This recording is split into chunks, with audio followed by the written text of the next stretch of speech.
Okay, तो जो trunk link होगा वो किसी भी विलन से बिलोंग नहीं करेगा। अब इसका फायदा हमें क्या हुआ, फायदा मैं समझाता हूं। विलन 2 का डेटाबेस यहां पे आया इस स्विच के पास, तो विलन 2 का टैग ऐड हो गया। ओके, किसका टैग ऐड हो गया, विलन 2 का टैग ऐड हो गया।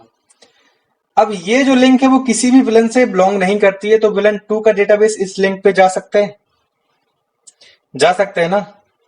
तो विलन 2 का डेटाबेस यहां पे आया इस स्विच के पास, और ये स्विच देखेगा ये किस विलन से बिलोंग करता है, विलन 2 से बिलोंग करता है, तो इसके पास वो डेटा पहुंच जाएगा। अगर विलन 3 भी डेटा को जनरेट करता है तो इस लिंक से वो सेंड कर सकता है, क्योंकि ये तो किसी भी विलन से बिलोंग नहीं करती है। तो विलन 3 का डेटाबेस यहां से सेंड हुआ, स्विच के पास आया, स्विच ने देखा अच्छा ये विलन 3 का डेटाबेस है, तो उसने डेटा यहां पे सेंड कर दिया। मतलब अगर ये लिंक किसी भी विलन से बिलोंग ना करे तो इसमें हम मल्टीपल विलन का डेटा सेंड कर सकते हैं, नहीं कर सकते हैं। विलन 4 हो, विलन 5 हो, ऐसी हमारे पास, तो विलन 5 का डेटा जा सकता है, विलन 6 का भी डेटा जा सकता है, विलन 7 का भी डेटा जा सकता है।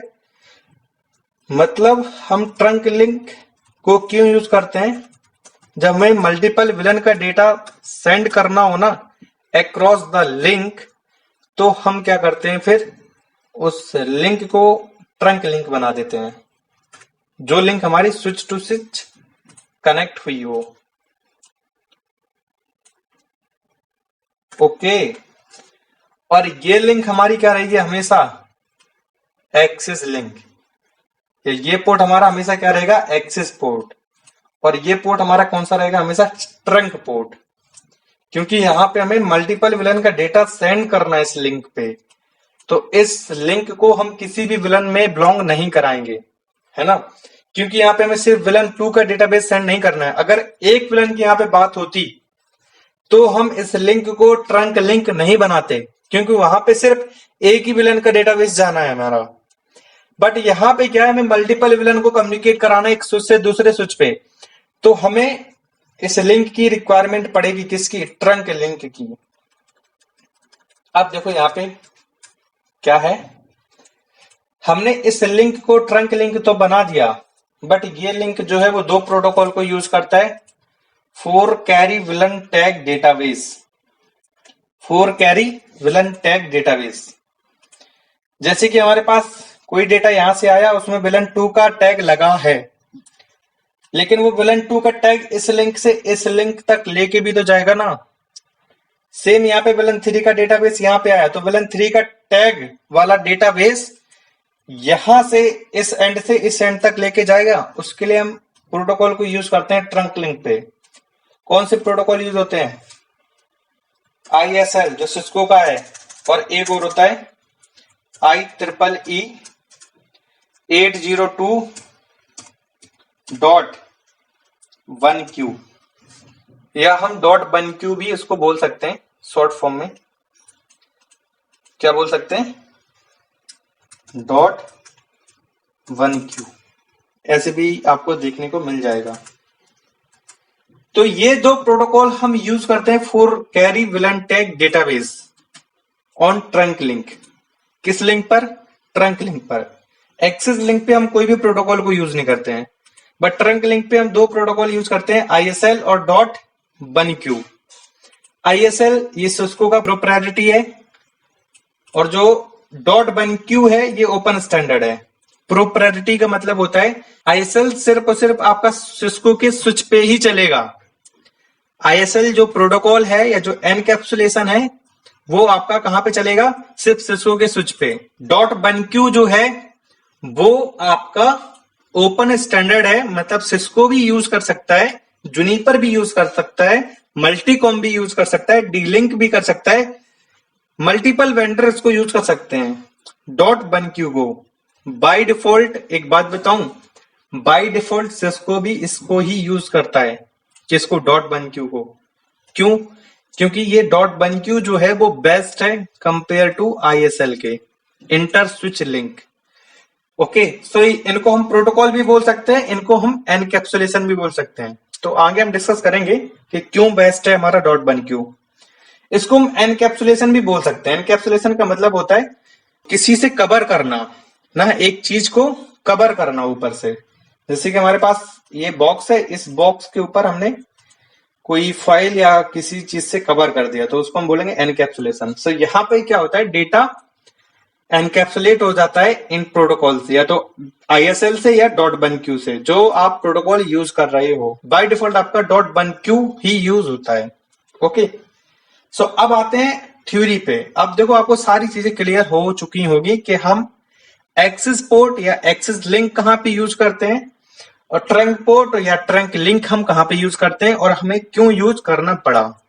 ओके, अब आते हैं थ्योरी पे। सो देखो, access port every switch port that is connected to an end device. तो ये हमने आपको बताया था कि जिस पोर्ट से या जिस लिंक से हमारा एंड डिवाइस कनेक्ट हो, वो हमेशा पोर्ट कौन सा पोर्ट होगा आपका, एक्सेस पोर्ट होगा। कौन सा पोर्ट होगा, access port. Okay, trunk port. Trunk port क्या होता है, a trunk port is assigned to a carry all VLAN traffics, है ना। ट्रंक पोर्ट हम किस लिए बनाते हैं, या ट्रंक पोर्ट हम किस लिए असाइन करते हैं, अगर हमें मल्टीपल विलन का डेटा बेस सेंड करना है या कैरी करना है एक जगह से दूसरी जगह पे, तो हमें उस लिंक को ट्रंक लिंक बनाना पड़ेगा, या उस पोर्ट को ट्रंक पोर्ट बनाना पड़ेगा, है ना। Those switch port that is connected to a switch to switch, वो स्विच पोर्ट जो एक स्विच से दूसरे स्विच पे कनेक्ट हो, उस लिंक को या इस पोर्ट को हम क्या बनाएंगे, ट्रंक पोर्ट बनाएंगे।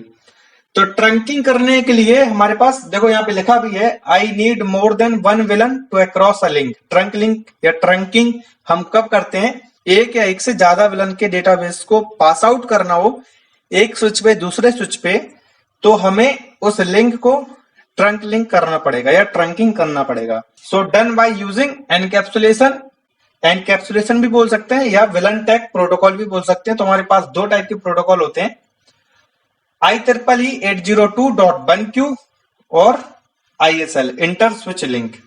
तो ISL हमारा क्या है, सिस्को का प्रोप्राइटरी है, और जो 802.1q है ये हमारा ओपन स्टैंडर्ड है जो IEEE ने बनाया हुआ है।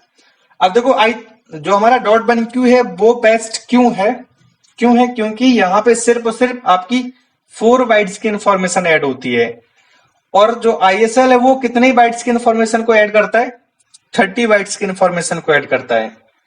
तो यार सिंपल सी बात है, हमारे लिए बेस्ट कौन सा हुआ, 4 बाइट्स वाला। जैसे कि हम अपने एग्जांपल पे आते हैं, अगर हम बात करते हैं यहां पे देखो, ट्रंकिंग के लिए हमारे पास दो प्रोटोकॉल है, एक है ISL, एक है .1q। ओके, ऐसे भी लिख सकते हो आप, एक है ISL एक है .1q। अब देखो ISL 30 बाइट्स की इंफॉर्मेशन ऐड करता है विलन टैग डेटा को कैरी करने के लिए, और ये सिर्फ 4 बाइट्स की इंफॉर्मेशन को ऐड करता है। ओके, काम दोनों से हो ही जाते हैं, जो काम ये करेगा वही काम ये भी करता है, .1q भी। अब मान लो हमारे पास जैसे 15 बाइट्स का कोई डेटा आया, 15 बाइट्स का कोई डेटा आया, इस लिंक पे क्या होगा, उसमें 30 बाइट्स और ऐड हो जाएगा, तो कितने बाइट्स का हो जाएगा टोटल डेटा हमारे पास, 45 बाइट्स का। ओके, अगर आप ISL प्रोटोकॉल को यूज करते हो, अगर आप .1q प्रोटोकॉल को यूज करते हो तो तुम्हारे पास कितना होगा, 19 बाइट्स का डेटा, और काम दोनों से एक ही होना है, विलन टैग डेटाबेस को कैरी करना है हमारे पास। तो वही काम ISL करता है, वही काम .1q भी करता है। ऐसा नहीं कि ISL कुछ अलग करता हो, .1q कुछ अलग करता हो, दोनों का काम एक ही है। बट अगर ISL को यूज करते हो तो 45 बाइट्स का डेटा हो रहा है आपके पास, और अगर आप .1q को यूज करते हो तो आपके पास 19 बाइट्स का ही डेटा हो रहा है। तो यार ये हल्का है ना 45 बाइट से, और हम वैसे भी चाहते हैं जितना डेटा हो सके उतना हल्का और उतने जल्दी आपके पास पहुंचे, है ना। तो इसलिए आपका क्या है, .1q बेस्ट है। तो हम किसको यूज करते हैं, .1q को। बाय डिफॉल्ट सिस्को का भी जो स्विच होता है वो .1q को ही यूज कर रहा होता है। तो अब ये हम एक्सेस पोर्ट या ट्रंक पोर्ट बनाएंगे कैसे, इसको हम देखेंगे नेक्स्ट पार्ट में। अभी हमने बस ये डिस्कस किया है यहाँ पे कि एक्सेस पोर्ट और ट्रंक पोर्ट यूज कहां पे होते हैं, हम बनाते किस लिए हैं। ओके फ्रेंड्स, सो मिलते हैं नेक्स्ट वीडियो में, तब तक के लिए नमस्कार एंड बाय।